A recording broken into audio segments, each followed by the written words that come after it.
Hi church family, well, thank you for joining us online this morning. Part of our school holiday rhythm, we're doing things slightly differently, and our young adults and youth have taken over the service in the auditorium this morning.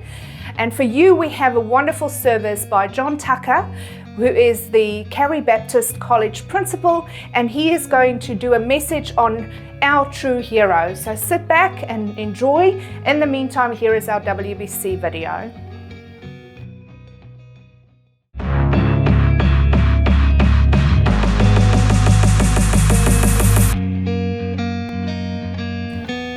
Good morning, church family. Wow, what a morning we are having with the youth taking over the service. We are so glad that you're here to join us. I couldn't let Torrin and Damo have all the fun, so this is me rocking my beautiful pink hair, and my name is Cass, and I'm here to tell you what's on at WBC.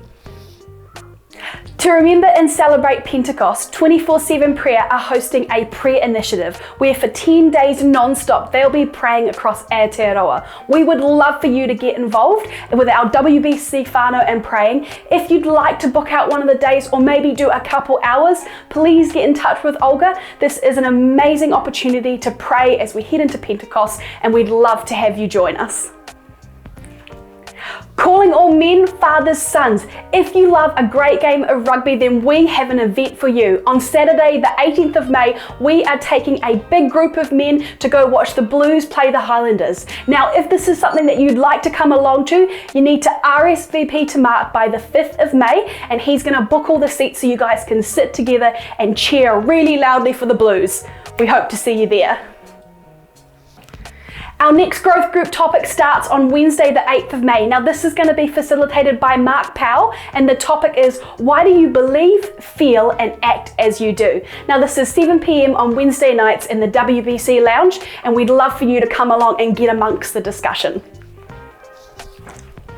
Alpha is back. Our next Alpha course starts on Monday the 6th of May at 6:30 p.m. in the WBC Cafe. Now we're going to hear a short video from Mark Powell, who became a Christian by doing Alpha in this church. Here he is. I emigrated to New Zealand in the back end of 2002 after working in various different countries. I'm originally from the UK, but we always wanted to be settled down before our daughter started high school. I wasn't brought up in a Christian family at all. Really didn't know much about Christianity. I met my wife when she was about 24. She was part of what we call the God Squad in school. Like a lot of young Christians, when she got to university, had drifted away with her faith. After we got married and we had our daughters, when they were about 5 or 6, she started going back to church with them. I was okay with that, as long as she didn't go all weird. I used to go to the gym, she'd go to church with the kids. When we emigrated to New Zealand, the girls said they wanted 3 things. They wanted a dog, a swimming pool, and for me to go along to church with them. So I went along to the local church here, Carey Baptist, and in 2003 they were running an Alpha course, and I went on that Alpha course. To me, religion seemed to be about people wearing funny clothes and stuff I didn't understand, to be honest. I'd never been an atheist as such. I'd always thought there was something there. I think it was more of a reflective process. I was shocked that Christians thought that Jesus was God. For me, and just how I come at things, it was more a question of whether this is true or not. Was Jesus God revealed? I think it's a C.S. Lewis quote that was used in the course, was, if this is true, it's not trivial, or something to that effect. And that had a profound impact on me because, if it is true, it's not trivial. Back then, Nicky Gumbel used to use the analogy, I think he talks about a night train or a day train going from Paris to Brussels. And he talks about, for some people, they know exactly when they cross the border. Other people go on the night train and they sort of start in Paris and wake up in Brussels. I don't really know when I crossed the border, but I do know I crossed the border sometime during that first few months. It wasn't a dramatic event in that sense, but it was profound. Anyone thinking of doing Alpha, I would say see it as part of seeking the truth. It's designed to be, there's no pressure. It's just saying, are you willing to engage on a journey to hear about the Christian perspective, away from the caricatures and the myths, which are so often a false representation, and then make your own mind up. There's no pressure. And in that, I believe you will find the truth. And as Jesus Christ said, the truth will set you free.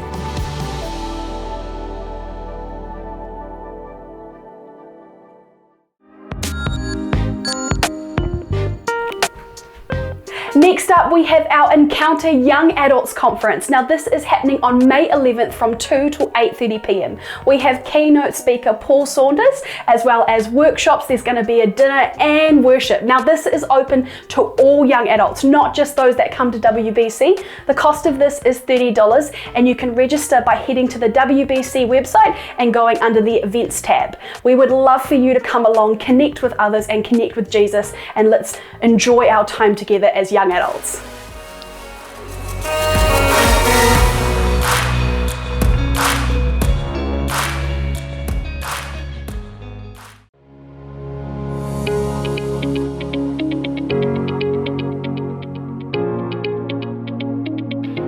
Every culture has stories about heroes. It's almost as if there's an instinct inside of us that knows something has gone wrong with the world and we need someone who's stronger and smarter than us to put things right. Well, in the ancient world, there were myths about Hercules and Thor. In the Middle Ages, there were legends about King Arthur or Robin Hood. In our day, we have stories about superheroes like Batman, Spider-Man, Captain Marvel, Wonder Woman.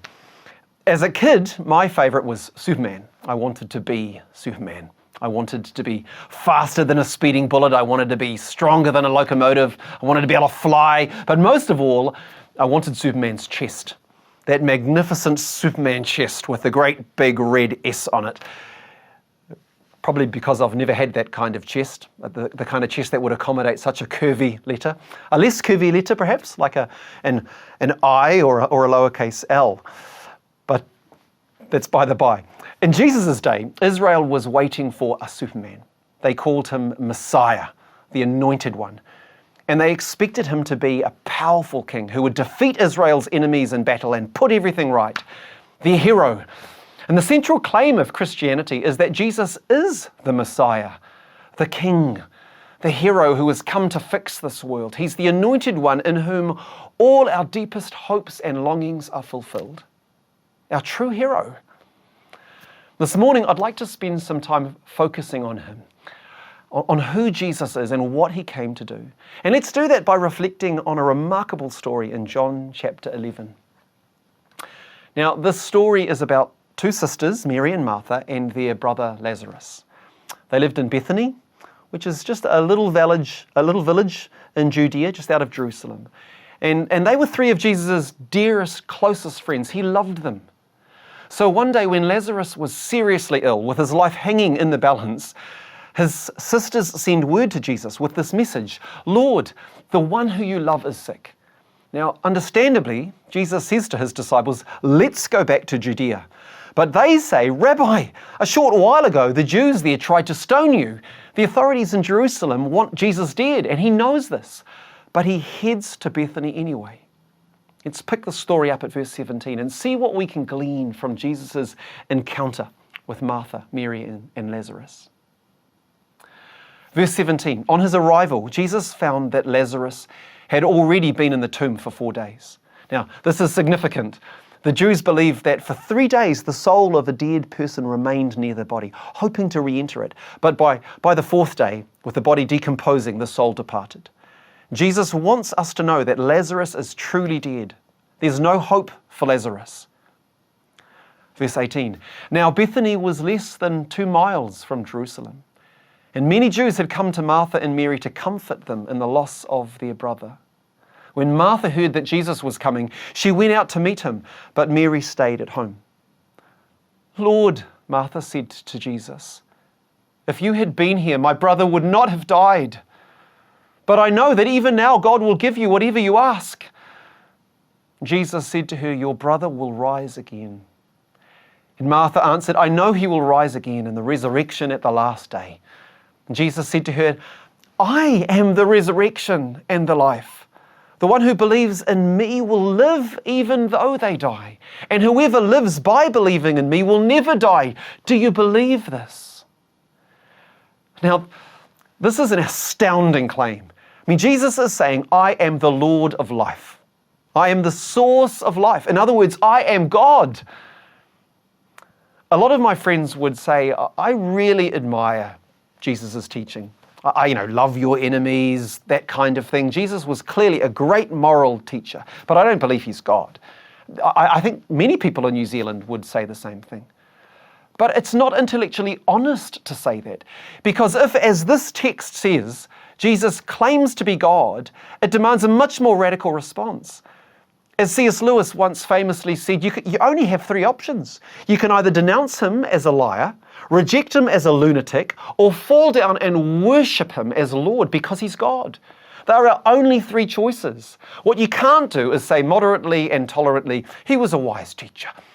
The story doesn't allow that, because here Jesus claims to be God with power over death. And think for a moment about what that means. If Jesus is God, if he wields power over death, then he can bring good out of every death, out of every difficult and painful experience.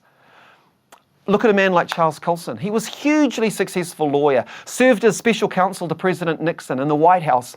But in 1974, he pleaded guilty to charges relating to the Watergate scandal, and he ended up in prison for 7 years, the darkest moment of his life. But before going to prison, he turned his life over to Jesus, inviting Jesus to bring something good out of his great failure. And Jesus did. Out of the ashes of that man's weakness and brokenness emerged Prison Fellowship, the world's largest prison ministry, which today brings love and support in about 80 different countries to hundreds of thousands of prisoners and their families. And Charles Colson says, the real legacy of my life was my biggest failure. That I was an ex-convict. My great humiliation, being sent to prison, was the beginning of God's greatest use of my life. What's your great humiliation? Where are you confronted with brokenness and pain? Look to Jesus. Invite him into that pain. He can breathe new life into that dead relationship. He can give you power to rise above that addiction. He can transform that situation at work. He can bring good out of your greatest mistake. Jesus is God. But that doesn't fully explain who he is. Look at what happens in the next interaction. Verse 28. After she had said this, she went back and called her sister Mary aside. The teacher's here, she said, and he's asking for you. When Mary heard this, she got up quickly and went to him. Now Jesus had not yet entered the village, but was still at the place where Martha had met him. When the Jews who had been with Mary in the house, comforting her, noticed how quickly she got up and went out, they followed her, supposing she was going to the tomb to mourn there. When Mary reached the place where Jesus was and saw him, she fell at his feet and said, Lord, if you had been here, my brother would not have died. And when Jesus saw her weeping, and the Jews who had come along with her also weeping, he was deeply moved in spirit and troubled. Where have you laid him? He asked. Come and see, Lord, they replied. Jesus wept. And then the Jews said, see how he loved him.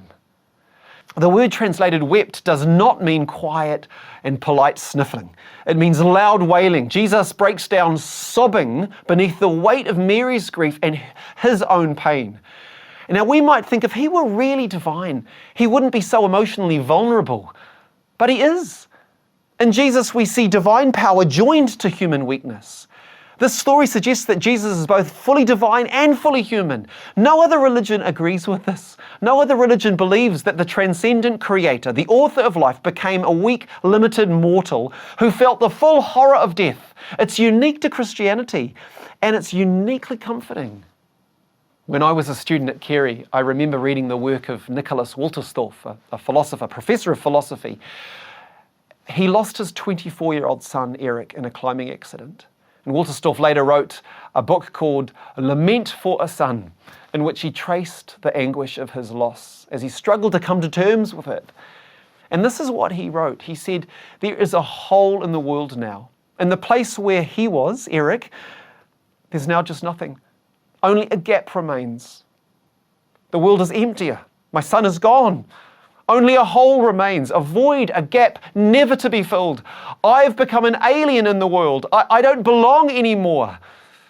I buried myself that June day. It was me those gardeners lowered on squeaking straps into that hot, dry hole. It was me on whom we shoveled dirt. It was me we left behind. Sometimes I think that happiness is over for me. But he also wrote this. He said, I found comfort in the realization that God did not strike some mighty blow of power, but he sent his beloved Son to suffer like us, and through his suffering to redeem us from suffering and evil. Instead of explaining our suffering, God shares it.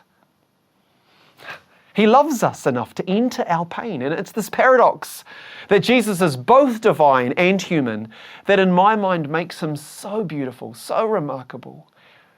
He is the sovereign ruler of the universe, and yet he's absolutely approachable. He's infinitely powerful, yet he's incredibly humble. He's absolutely perfect, yet he's always understanding.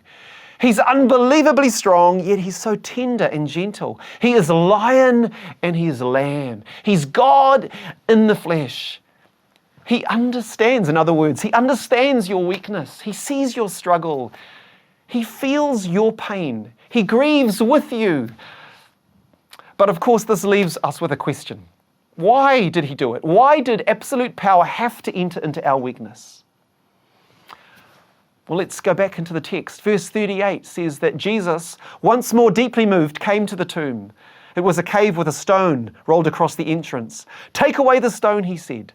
But Lord, Martha, the sister of the dead man, said, by this time there's a bad odor, for he's been there 4 days. And then Jesus said, did I not tell you that if you believe, you will see the glory of God? So they took the stone away. And Jesus looked up and said, Father, I thank you that you have heard me. I knew that you always hear me, but I said this for the benefit of the people standing here, that they may believe that you sent me. And when he had said this, Jesus called out in a loud voice, Lazarus, come out! The dead man came out, his hands and feet wrapped with strips of linen and a cloth around his face. And Jesus said to them, take off the grave clothes and let him go. The word translated deeply moved means to bellow with anger, to roar with fury. Jesus is absolutely furious. He's angry. He's outraged. Why? Well, Dylan Thomas once wrote, do not go gentle into that good night. Rage against the dying of the light. Jesus is raging against death. He's looking into the tomb, staring into that dark hole of death, and he's outraged. He didn't make a world filled with sickness and suffering and death. He hates these things and the evil that causes them. So you might ask, if Jesus is that unhappy with the world as it is, why doesn't he just sweep all the evil away? Because so much of the misery and death in the world is caused by the evil in our hearts. There's more selfishness and pride in our hearts than we want to believe. You may have heard about that study that measured how long it takes the average person to leave a car park. Guess how long it takes the average person to unlock their vehicle, get in, start the engine, check the rearview mirror and leave the parking space? About 25 seconds. But guess how long it takes people to vacate the parking space if someone is waiting for their space? Not 25 seconds, but 30 seconds. And if the car waiting honks their horn in impatience, close to 40 seconds. There's something fundamentally rebellious and selfish about the human spirit. Alexander Solzhenitsyn was right when he said that the battle line between good and evil does not run between nations, it runs through the heart of every person. So if Jesus had come to earth with the sword of God's wrath against evil, none of us would have been left to tell the story. As Tim Keller says, Jesus did not come with a sword in his hands, thankfully. He came with nails in his hands. He didn't come to bring judgment, but to bear judgment. Later in this chapter, the religious leaders, they realized that this miracle, it's made Jesus more popular than ever. And so they convene a council meeting and they decide that, in their words, it's better that one man die for the people than that the whole nation perish. And so, verse 37, it says, from that day on, they plotted to take his life. Within a few days, Jesus will be hanging on a cross. Do you see the irony? In the words of Keller, the only way for Jesus to bring Lazarus out of the grave was to put himself in the grave. The only way for Jesus to interrupt Lazarus' funeral is to summon his own. The only way for Jesus to give us life is to lay down his own life, to take our sin, our evil upon himself and bury it in the grave. Some time back, I came across a story from Anne Lamott, and she writes this. She says that many years ago, when I worked as a volunteer at a hospital, I got to know a little girl named Liz who was suffering from a rare and serious disease. Her only chance of recovery appeared to be a blood transfusion from her 5-year-old brother, who had miraculously survived the same disease and had developed the antibodies needed to combat the illness. And so the doctors explained the situation to her little brother, and they asked the little boy if he would be willing to give his blood to his sister.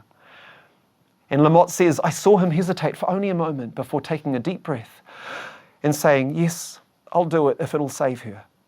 And as the transfusion progressed, he lay in bed next to his sister and he smiled, as we all did, seeing the colour returning to her cheek. And then his face grew pale and his smile faded. He looked up at the doctor and he asked with a trembling voice, will I start to die straight away? Being young, this little boy had misunderstood the doctor. He thought he was going to have to give all of his blood in order to save his sister. And yet he was willing, as was our Creator. In Jesus Christ, God came to our rescue. In his death and his resurrection, he demonstrated that he can bring life out of any death. He demonstrated that he understands your weakness. He feels your pain. And he demonstrated that he is for you. He is for you, and he's willing to transmit his life, his goodness into you. So give him that broken relationship. Give him that secret addiction. Give him that desperate struggle. Give him that massive mistake. Give him that challenge at work. Give him that dream to which you cling. Give him your loved one. Give him your life. Trust him with it. One day at the end of time, he will make all things new. His creation will be perfectly restored. Sickness and sin and selfishness and sadness will be no more, because Jesus truly is the great hero, the one in whom all of our deepest hopes and longings are fulfilled.